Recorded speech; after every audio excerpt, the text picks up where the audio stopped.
दोस्तों, हमारे सनातनी हिंदू पंचांग के अनुसार जो सावन का महीना होता है वह देवों के देव महादेव को समर्पित है और इस पूरे महीने उनकी आराधना भक्ति भाव से की जाती है। भगवान शिव शंकर के सभी भक्तों को उनके सबसे प्रिय माह सावन का बेसब्री से इंतजार रहता है। इस माह आने वाले प्रत्येक हर सोमवार और मंगलवार का दिन बहुत ही खास होने वाला है, क्योंकि सावन के सोमवार में देवों के देव महादेव भगवान शिव शंकर की आराधना की जाती है और वहीं जो सावन का मंगलवार होता है वह माता पार्वती को समर्पित होता है और इस दिन माता पार्वती का मंगला गौरी व्रत रखा जाता है। हर साल आषाढ़ माह की पूर्णिमा तिथि के बाद सावन का महीना शुरू हो जाता है और सभी भक्त देवों के देव महादेव भगवान शिव शंकर का आशीर्वाद पाने के लिए इस पूरे सावन माह का विधि विधान से उनका पूजन करते हैं। आइए जानते हैं इस साल कब शुरू होगा सावन का महीना और इस महीने में कितने सोमवार व्रत पड़ेंगे। नमस्कार दोस्तों, स्वागत है आप सभी का आपके पसंदीदा चैनल लोहा सिंह में। दोस्तों, वीडियो शुरू करने से पहले आपसे सभी से रिक्वेस्ट करते हैं कि देवों के देव महादेव भगवान शिव शंकर जी के सच्चे भक्त वीडियो को लाइक कर दें और सच्चे दिल से कमेंट बॉक्स में ओम नमः शिवाय जरूर लिख देना, जिससे आपकी समस्त मनोकामनाएं पूर्ण हो जाएं और ज्यादा से ज्यादा वीडियो को शेयर कर दें। दोस्तों, सावन का महीना कब है, इसमें कितने सोमवार पड़ेंगे, सावन की समाप्ति कब होगी और रक्षाबंधन कब है, सावन में व्रत का पालन कैसे करें, व्रत में कौन सी चीजें नहीं खानी चाहिए, जान लें सब कुछ आज के इस वीडियो में। दोस्तों, सावन का महीना शिव भक्तों के लिए प्यार की सौगात लेकर आता है। यही वह महीना है जिसे हम प्यार का महीना कहते हैं। शिव भक्त बड़े जोर शोर से सावन के महीने का बड़ी ही बेसब्री से इंतजार करते हैं। सावन में भगवान शिव धरती पर आकर अपने हर भक्त के घर में वास करते हैं। सच्ची भक्ति करने पर धन धान्य से घर भर देते हैं। सावन का हर एक दिन बहुत ही शुभ माना जाता है। हर दिन पवित्र होता है। हर दिन भगवान शिव की पूजा की जाती है। लेकिन सोमवार के व्रत की बात ही कुछ और होती है। सावन के बारे में हर बात बताने से पहले आपसे रिक्वेस्ट करते हैं कि वीडियो को लाइक जरूर करिएगा, दोस्तों को शेयर कर दीजिएगा और आपने अभी तक चैनल को सब्सक्राइब नहीं किया है तो चैनल को सब्सक्राइब करके बेल आइकॉन जरूर दबाएगा। चलिए पहले जानते हैं सावन के इस पवित्र महीने में कितने सोमवार पड़ेंगे और आपको कितने व्रत रखने हैं। सनातनी हिंदू पंचांग के अनुसार इस साल सावन माह की प्रतिपदा तिथि 21 जुलाई 2024 को दोपहर 3:46 बजे से शुरू होगी और 22 जुलाई को दोपहर 1:11 बजे पर दोस्तों, यह शुभ संयोग 19 सालों के बाद बना है सावन का पहला सोमवार। इस दिन आप व्रत अवश्य रखें। भगवान भोलेनाथ आपकी सभी मनोकामनाएं अवश्य पूर्ण करेंगे। ऐसे में अब जान लेते हैं सावन के इस पवित्र महीने में कौन सी गलती नहीं करनी चाहिए जिससे कि शिवजी नाराज ना हो। और सावन व्रत में यह फल तो कभी मत खाना, नहीं तो भगवान भोलेनाथ आपसे क्रोधित हो सकते हैं, आपका व्रत टूट सकता है। आइए जानते हैं कुछ ऐसे सावधानियां जिन्हें भूलकर भी नहीं करना चाहिए। नंबर 1, शास्त्रों में बताया गया है कि व्रतधारी को उधार मांगकर फल आदि नहीं खाना चाहिए। इससे पाप लगता है और व्रत अधूरा रह जाता है। सोमवार का व्रत हो या कोई और व्रत, व्रत में पड़ोसियों से मांगकर फल वगैरह खाना नहीं चाहिए। व्रत में उधार मांगकर खाने से व्यक्ति का व्रत झूठा हो जाता है। ईश्वर की शरण में आने पर व्यक्ति को झूठ नहीं बोलना चाहिए, कर्ज नहीं लेना चाहिए, चुगली आदि नहीं करनी चाहिए, उधर मांग कर भी खाना नहीं चाहिए। अगर व्रत के दौरान आपको कोई अपनी मर्जी से खाने के लिए कुछ देता है तो उसे आप खा सकते हैं, लेकिन व्रत में कम से कम उधार मांगकर फल आदि खाना नहीं चाहिए। इससे पाप लगता है और व्यक्ति की पवित्रता भंग हो जाती है। नंबर 2, सोमवार का व्रत हो या सावन का व्रत, आपको नाशपाती नहीं खाना चाहिए। दरअसल इस फल का नाम नाशपाती यानी नाश करने वाला होता है। इसलिए इस फल को व्रत में नहीं खाना चाहिए। व्रत आदि को छोड़कर किसी और दिन आप इसे खा सकते हैं, लेकिन जिस दिन आपका व्रत हो उस दिन नाशपाती का सेवन बिल्कुल नहीं करना चाहिए और भगवान को भी नाशपाती नहीं चढ़ाना चाहिए। नंबर 3, कभी कुट्टू या सिंघाड़े का आटा खाने से भी आपका व्रत टूट सकता है। दोस्ती, लंबे समय से रखा हुआ आटा आपका व्रत भंग कर सकता है। दरअसल पुराने आटे में घुन कीड़े पड़ जाते हैं जो ठीक तरह से दिखाई भी नहीं देते। ऐसा आटा खाने पर दरअसल आप मांस का सेवन करते हैं और व्रत में कीड़े खाना घोर पाप के बराबर माना गया है। आपका व्रत इससे भंग हो जाता है। व्रत में ताजा आटा खाना चाहिए। लंबे समय से रखे हुए आटे में कीड़े पड़ जाते हैं तो ऐसा कभी न करें। व्रत हमेशा शुद्धता में ही रखना चाहिए।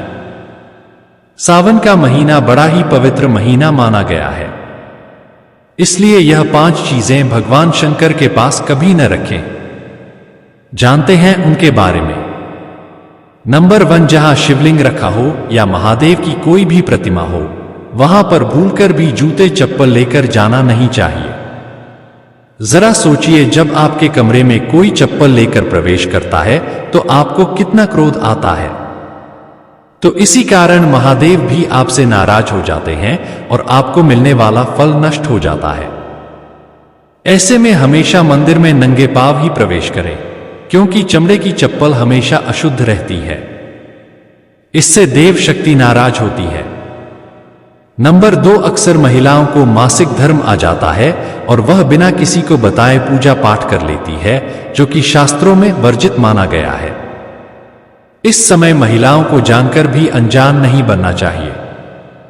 अगर आपको मासिक पीड़ा है तो घर के मंदिर में या बाहर के मंदिर में प्रवेश नहीं करना चाहिए। इससे देव शक्तियां नाराज होकर आपसे क्रोधित हो सकती हैं। ऐसे समय में शिवलिंग को छूना घोर पाप के बराबर माना गया है। जरा सोचिए, ऐसी अवस्था में जब खुद महिला को बुरा लगता है तो ईश्वर को कितना बुरा लगेगा। इसलिए महिलाओं को ऐसी अवस्था में मंदिर या यात्रा में जाना, घर में पूजा पाठ करना, भगवान की प्रतिमा को छूना या तुलसी में पानी भी नहीं डालना चाहिए। तुलसी का पौधा भी इससे सूख जाता है। जब देवी शक्तियां नाराज होती हैं तो लाजमी है कि घर में कंगाली और गरीबी आने लगती है, लड़ाई झगड़े होने लगते हैं, तो ऐसा कभी मत करना। नंबर 3, शास्त्रों में बताया गया है कि जहां होता है शिवलिंग वहां पर सभी देवी शक्तियां सक्रिय रहती है। जिसके घर में शिवलिंग होता है वह व्यक्ति महादेव की कृपा सदैव पा लेता है। वास्तुशास्त्र के अनुसार शिवलिंग से हर वक्त ऊर्जा का संचार होता रहता है। इसलिए शिवलिंग पर जलधारा हमेशा होनी चाहिए जो ऊर्जा को शांत रखती है। कुछ लोग अपने घर में शिवलिंग तो रख लेते हैं, शिवलिंग को तुलसी में रख देते हैं और घर में परेशानी आना शुरू हो जाती है। इससे महाशक्तियां क्रोधित हो जाती है, तो शिवलिंग पर तुलसी पत्र भी नहीं चढ़ाना चाहिए। तुलसी में और शिवलिंग में कुछ दूरी होनी चाहिए। नंबर 5, घर का मंदिर हो या बाहर का मंदिर, किसी भी मंदिर में ऐसे व्यक्ति को प्रवेश नहीं करना चाहिए जिसने स्त्री प्रसंग अर्थात संभोग किया हो या उसने मांस खाया हो।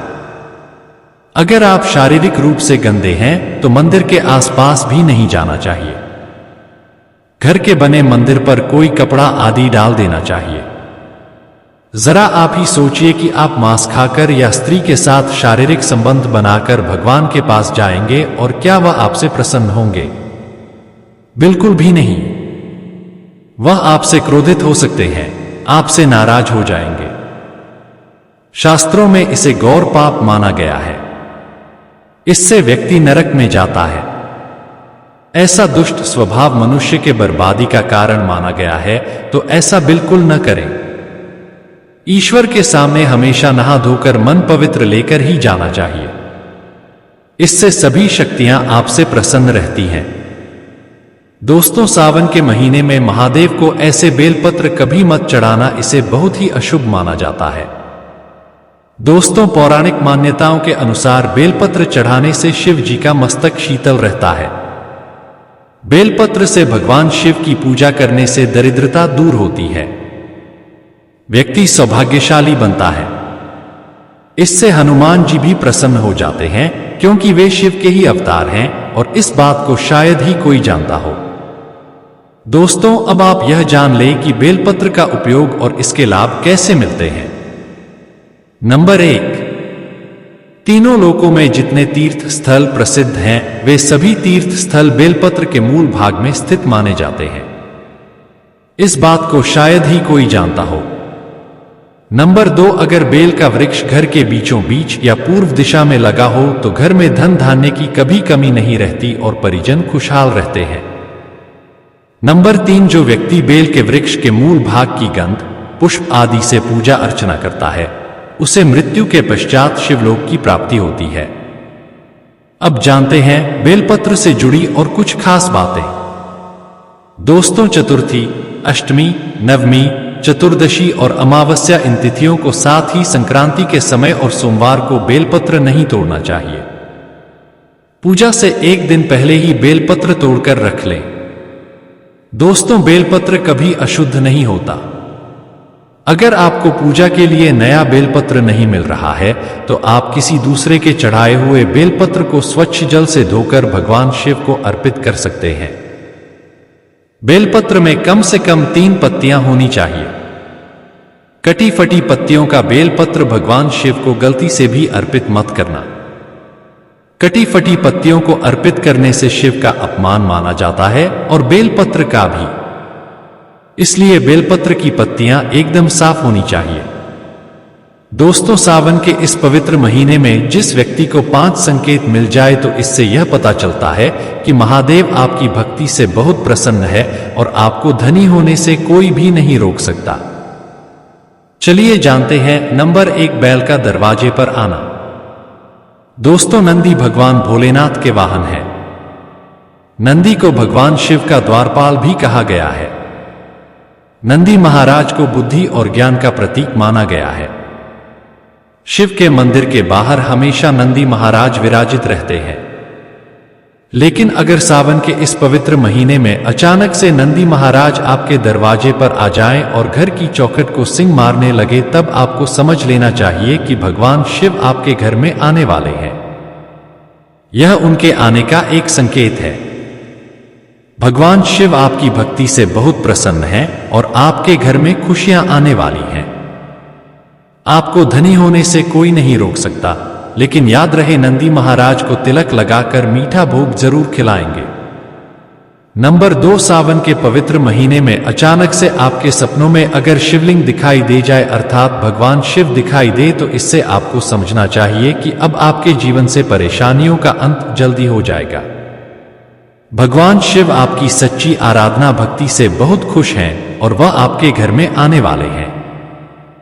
ऐसे में याद रहे, शिव की भक्ति में कोई भी कभी न आने दें। घर को गंदा न रखें, क्योंकि आपके घर में भगवान शिव पधारने वाले हैं। अब आपके बुरे दिन जाने वाले हैं। कहते हैं भगवान श्री राम ने इस पक्षी के दर्शन करने के बाद ही रावण पर विजय प्राप्त की थी। नंबर 4, सावन के पवित्र महीने में घर में काला सांप निकल आए तो इसे बहुत ही शुभकारक माना गया है। इसे बिल्कुल भी न मारें। यह भगवान शिव के आने का संकेत है। जिनकी भक्ति से महादेव प्रसन्न होते हैं, उन्हें महादेव किसी खास अवसर पर अपने दर्शन देते हैं। सावन का महीना बहुत ही पवित्र महीना माना गया है। यही वह महीना है जिसमें भगवान शिव धरती पर आते हैं और उसी घर में अपना वास बना लेते हैं जो सच्चा भक्त होता है। सपने में किसी मंदिर में नाग नागिन का जोड़ा दिखना बहुत ही शुभकारक माना गया है। ये घर में शिव के आने का संकेत है। अब आपके खुश होने का समय आया है। नंबर 5, सावन के शुभ अवसर पर सोमवार के दिन डमरू की आवाज या घंटियों की आवाज सुनाई दे तो यह अत्यंत शुभकारी माना गया है। इसका अर्थ यह है कि भगवान भोलेनाथ आपसे प्रसन्न हैं और जल्द ही आपके घर और जीवन में प्रवेश करने वाले हैं, जिससे आपका आर्थिक संकट दूर होकर जीवन में सुख समृद्धि आने वाली है। सावन के महीने का समापन 19 अगस्त को होगा। इस बीच आने वाले प्रत्येक सोमवार बहुत ही खास होता है और उस दिन सभी भक्त सावन के प्रत्येक सोमवार का व्रत रखते हैं। सनातनी हिंदू पंचांग के अनुसार इस सावन का महीना 22 जुलाई को शुरू होगा और 19 अगस्त को समाप्त होगा। ऐसे में सावन के महीने में इस साल 5 सोमवार व्रत पड़ेंगे। आइए जानते हैं कि सावन सोमवार व्रत की डेट। पहला सावन सोमवार व्रत 22 जुलाई 2024, दूसरा सावन सोमवार व्रत 29 जुलाई 2024, तीसरा सावन सोमवार व्रत 5 अगस्त 2024, चौथा सावन सोमवार व्रत 12 अगस्त 2024, पांचवा सावन सोमवार व्रत 19 अगस्त 2024। आइए अब जानते हैं सावन की महाशिवरात्रि 2024 कब है। सावन के महीने में कृष्ण पक्ष की चतुर्दशी तिथि के दिन शिवरात्रि का पर्व मनाया जाता है। सनातनी हिंदू पंचांग के अनुसार इस साल सावन कृष्ण चतुर्दशी तिथि 2 अगस्त को दोपहर 3:26 बजे पर शुरू होगी और इसका समापन 3 अगस्त को दोपहर 3:50 बजे पर होगा। शिवरात्रि के दिन भगवान शिव का पूजन निशिता काल में किया जाता है और इसलिए सावन शिवरात्रि 2 अगस्त को मनाई जाएगी। इस दिन निशिता काल में पूजा का शुभ मुहूर्त देर रात 12:06 बजे से लेकर 12:39 बजे तक रहेगा। तो दोस्तों, वीडियो को लाइक कर दीजिए, लोहसिंह चैनल को सब्सक्राइब करके बेल आइकन का बटन अवश्य ही दबा दीजिए। मिलते हैं अपने अगले वीडियो में, तब तक के लिए धन्यवाद। जय श्री राम, जय हनुमान।